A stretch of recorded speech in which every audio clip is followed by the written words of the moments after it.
As you're watching this video, there are dozens of websites selling your address, your phone number, email, and even your relatives' names to literally anyone willing to pay you a few bucks. And I'm not talking about some dark web mystery here. These are completely legal data broker sites that anyone can access in seconds. The worst part, most people have zero clue this is happening until it's too late. But you can take back control of your personal information, and I'm here to show you exactly how to do it. I'll walk you through steps that actually work, plus the real limitations you need to understand before you start.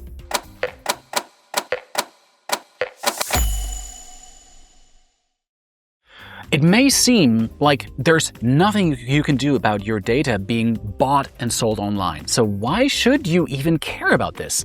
And let me share a quick story. Recently, my grandma nearly got scammed out of thousands of dollars. Someone found her information online and tried to impersonate a family member asking her to transfer money for an emergency.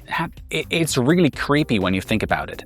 And turns out this guy found all her stuff, all her info on a people search site and decided to shoot his shot in the most disturbing way possible. That's the reality that we're dealing with today. And this isn't some paranoid fantasy about government surveillance. I'm talking about real dangers like stalking, identity theft, doxing, employment discrimination, and scams that use your data to really sound legitimate.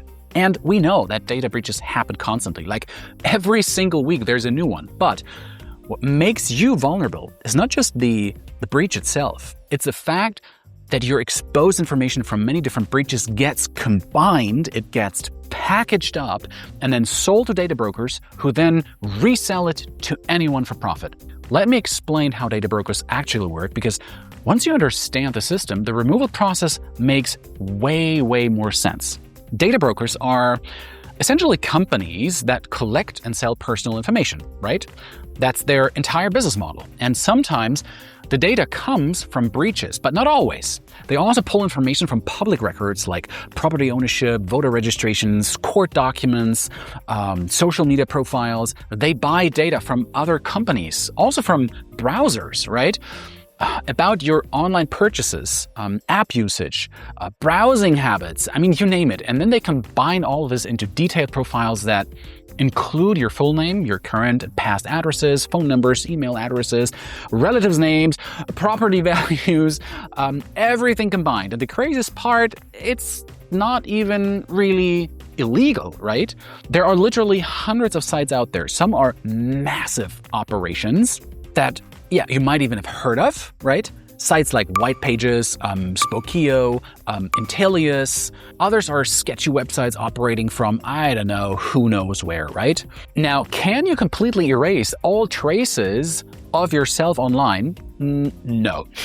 That's the honest answer. But you can reduce your exposure, and that reduction matters a lot because it makes you a much harder target. Think of it as criminals, basically, they go after the easy targets. So if your info is harder to find than the next person's, they'll move on to that next person. And that's why the Nigeria scams work so well, because they are specifically looking for people who have never heard of that Nigeria spam email, right? Obviously, you might just ignore it and say, oh, ridiculous spam. But they're looking for that single person who has never heard of it, right? I know I'm painting a pretty bleak picture, but there's light at the end of the tunnel, and let me break down 5 steps you can take to reduce your data footprint. And if that sounds like, oh, too much, don't worry. You don't have to tackle everything at once. Taking just, I don't know, 2 or 3 of these steps can really make a big difference. Let's get started with step 1, auditing your digital footprint. You can't clean a mess if you don't even know it's there, right? So start by Googling yourself. Basically, type your full name in quotes like this. I would personally do this in an incognito window. So basically, you're seeing essentially what a stranger would see. Pro version is if you even use a VPN for this, right? You first connect to your VPN, then you open an incognito window. So then you can even see what other people might see from different locations in the world. When I did this for myself recently, I immediately found my information on 2 different people search sites. And That's essentially these two you can see here. So there is Rocket Reach, right? And Arrow Leads. And if you're not European and protected by GDPR, it'll be even worse. Take screenshots of everything essentially that you find and you make a list. You can archive this on your computer. You can make a spreadsheet and link these images to your screenshots so you can reference where you're all found online. You should also search your name on different data broker sites and essentially see what pops up. Some of them will show you a preview for free. Others will tease you with, oh, we found results, but want payment to see them. Save yourself the money, don't pay. You're just gathering intel at this stage, basically. And you never know if these sites are dodgy and really have the information that you're looking for. Now, can you completely stop your name from appearing on Google search? No, unfortunately not entirely, but you can reduce it and you can control what shows up. And that's what this whole process is all about. It's about taking control and knowing what's out there. Okay. Step 1 was establishing your baseline. Step 2 is where we start to take some action. Your social media is a great place to score some quick wins. Start with your active accounts. Facebook, Instagram, Twitter, LinkedIn, Reddit, whatever you're currently on, go into each one's privacy settings and crank them really to the max. Now, on Facebook, start by clicking your profile picture and selecting Settings and Privacy. Then Settings again, like I'm doing here, and look at the left sidebar and find the section called Audience and Visibility, right? Set everything to the most private option. Most importantly, turn off this toggle here that lets search engines like Google show your profile in search results. Now, there is a lot more settings here to tweak, but I don't want to bore you basically. Simply go down the list of menus that you see here, posts, stories, reels, etc., and set everything to the most private option. On Instagram, it's easier. Just set your account to private, like I'm doing here. On LinkedIn, click your profile picture like this, and then Settings, then go to Visibility, and change things to as private as you can. Personally, I recommend turning everything off. But with LinkedIn, that's not always possible if you need visibility for networking and your job, right? Your career might depend on it. Anyway, this sounds pretty straightforward so far, right? But here's a big one people miss. Your old accounts are essentially just as dangerous, right? We all signed up for random services over the years and just forgot about them. Maybe you were on MySpace back in the day. Well, who remembers that? Who's old? Yeah, hands up. Me. But maybe you were not even conscious that this is collecting your personal data. Or yeah, you've created a profile on some niche forum in the mid-2010s or something. Those accounts are still out there, often with outdated photos that'll make you pretty cringe hard at this point. And more importantly, they're loaded with personal information that's now publicly visible because the platform changed its privacy settings or its owners over the years. So to tackle these, you can just use sites like Just Delete Me. And here you can see direct links and instructions for deleting accounts on hundreds of services. It's really tedious, but certainly worth it. And remember, if this kind of honest security advice helps you out, hit that subscribe button. I keep these videos updated as the privacy landscape changes, and honestly, you're going to want to catch those updates because this stuff evolves really fast. Step 3 is the manual data broker removal process, and I'm not going to sugarcoat this. It's freaking time-consuming as hell, but it's also free, and it's the most thorough option. And the process works like this. You visit each data broker site, you find their opt-out page. It's usually buried somewhere in their privacy policy or at the bottom of the site, and then you can submit a removal request. Most sites make you verify your identity by providing some personal information. It's pretty ironic, right? Some want you to create an account to request removal, which is ridiculous, but that's how they operate. The whole initial sweep takes about 20 to 30 hours if you're hitting the major players. And look, nothing is truly permanent here. Data recycles like every 3 to 6 months because these brokers keep scraping new sources. Let me walk you just through one specific example, like for white pages. Start by searching for your name like this. And if you show up in the search results, then click on View Details. Now, copy the URL of the report like this and head over to the opt-out page right here. And paste the URL like this and click on Next. Now, double check that it's you that comes up and click Remove Me, like I'm doing here, right? Now, pick one of the reasons for removing your data. I just went with, I don't want to keep my data private. I do want to keep my data private, and then click Next. Now, you just have to verify your identity with a phone call, and you're essentially done, right? That was a pain in the ass, right? And there's a ton of these sites out there. The trick is to prioritize. Start with the top 10 biggest data brokers, because those are feeding information to smaller ones. And I'll put a list in the description box below. So if you want to start with these, go ahead and check those out. Okay, but there's also step number 4, which is using a paid data removal service. And this is where you weigh essentially your time versus money. There are a lot of these services popping out now. So services like Delete Me, Incogni, Optory, Canary, they charge anywhere between $40 to $150 a year to handle this process for you. Wow, that sounds great, right? And they continuously monitor data broker sites for your information and submit removal requests on your behalf. They also send you regular reports showing what they removed. They can't access everything, and removals aren't permanent because data gets resold and rescraped, as we've talked about, but they handle the tedious ongoing maintenance for you. So when I signed up for Incogni 5 months ago, they immediately removed my information from 31 sites.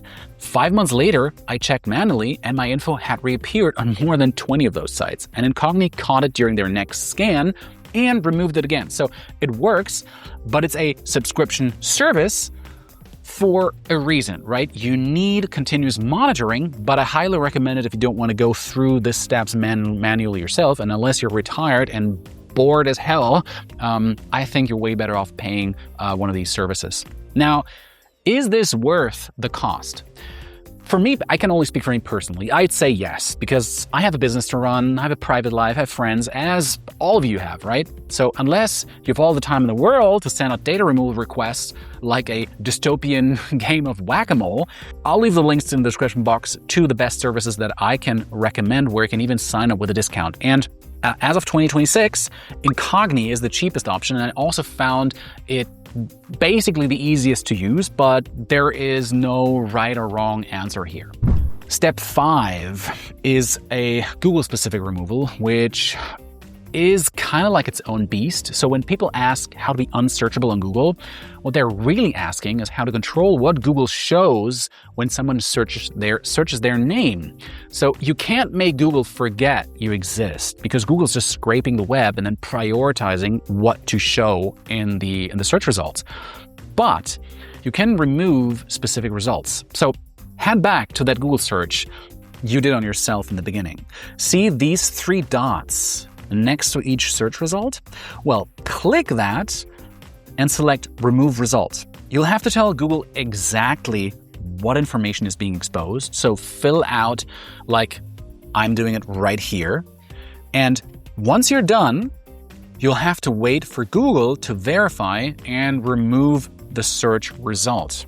Now, one thing Google won't do is remove information from news sites, government databases, or anything they consider part of the public record. So if you've been in the news or you've got court records, those, I'm sorry to say, they will be sticking around in search results unless the original source removes them. And also, it will take a long time for Google to react, right? Yes, there are probably hundreds of thousands of people who submit these requests, and whether your request gets prioritized or not is questionable. Now, let's talk about prevention, because once you've cleaned up your existing footprint, you need to stop creating new messes. And let me be clear here, your behavior going forward matters as much as the cleanup you just did. Start using aliases and alternative email addresses for online purchases and signups. And I've got 6 or 7 different email addresses I use for different purposes, with forwarders to my main email address that I can enable and disable at any given time. One for banking, one for important accounts, one for online shopping, one for random signups. And This limits how much data gets tied to your real identity. And services like Simple Login or AnonAdi lets you create unlimited email aliases and forward them to your real inbox. And we're leaving all the links in the description box below so you can peruse that at your own leisure. When you create new accounts anywhere, immediately check the privacy settings before you do anything else. Sites default to the most permissive settings because that's better for their data collection, obviously. You need to manually lock things down. And always use a VPN for sensitive activities, especially on public Wi-Fi. I've been recommending NordVPN for the longest time. ProtonVPN is great. I've tested all of them myself extensively. There are no IP leaks, no DNS leaks. They're super secure and easy to use. And when I tested the kill switch, it immediately blocked all traffic until I reconnected. And I'll leave a link to my dedicated review, well, up here in the description, obviously, or in the top bar of the video, and also down in the description of the video, so you can check that out as well. If you want to give it a try yourself, obviously I have a link in the description below. I keep these links updated, so you'll get the best deals no matter when you're watching. And while you're down there, you can also sign up for my newsletter. It's the best way to stay up to date on recent tech news, so that next time there's a major data breach that affects you, you'll find out right away. And best of all, it's free. So I'll see you down in the description. With that bit of self-promotion out of the way, let's get back to locking down your personal data. No matter who you are, you should be using a password manager. And if you aren't already, I know, I can see you rolling your eyes at me through the screen. They can be annoying to get used to, but they do make a difference. Now, if you're using unique passwords for every account, when one site gets breached, the damage is contained to just that one account. This also makes it much easier to delete accounts down the line because you're not trying to remember which email password combo you used like 3 years ago. The main takeaway here is learn to be selective about what you share online. Before you post something, ask yourself if you'd be comfortable with that information being, let's say, publicly available permanently, because assume it cannot be deleted. Because once it's out there, it's never really fully coming back. So be aware of that. Archives exist, screenshots exist, and people do save things, right? There's also time for some real talk. I'm not going to sit here and promise you something that's impossible. Complete erasure, yeah, it's not happening. Things like property ownership, court records, business registrations, they are really difficult or straight up impossible to remove because they are part of the public record by law in many countries, so nothing to do about that. Any news articles about you aren't going anywhere unless you've got grounds for a defamation lawsuit, which is extremely hard to win. And then there's the Wayback Machine and other internet archives that preserve old versions of websites indefinitely. So if your information was on a site in 2015, even if that site is totally gone now, there's probably an archived version floating around somewhere on the web. Also, background check databases work differently than consumer data brokers. They pull from more authoritative sources and they're not required to honor opt-out requests the same way. So if you've got a criminal record or public employment history, that's sticking around in background check results for the long run. All right, this whole process demands ongoing maintenance. It's not a one-time fix, and that's the part people hate hearing, but really, it's the truth. Data brokers continuously scrape new sources, so your information will reappear every few months unless you're either paying a service to monitor it or you're continually checking for yourself. So, what is a realistic goal here? You can reduce your exposure by 70, maybe 80%. You can control what most people see when they Google you, and you can make yourself a harder target than the average person. Those are like solid wins, and they can make a real difference. The criminal, the stalker, or the scammer who's looking for easy targets, well, they'll move on to someone whose info is easier to grab, and there are millions, if not billions out there. So every little step counts. Again, this is a marathon, it's not a sprint. You're not going to knock this out in one afternoon. You budget a few hours a week over a month if you're like on a manual route. And once you've done the initial cleanup, set some quarterly reminders to really check for new appearances or sign up for one of these removal services I'll link in the description box below. The goal isn't to become a ghost, right? The goal is to take control of your information so that you decide what's public and what's not, rather than like letting data brokers make that choice for you. And that's what protecting your privacy online actually looks like in 2026. If this guide helped you understand what's actually possible with online privacy, hit that like button and subscribe for more honest security breakdowns. Drop a comment if you've got specific questions about your particular situation. I try to answer as many comments as I can, and check those links in the description box below if you're ready to start protecting your data moving forward. So stay safe out there, and thanks for watching, and I'll see you in my next video. Bye-bye.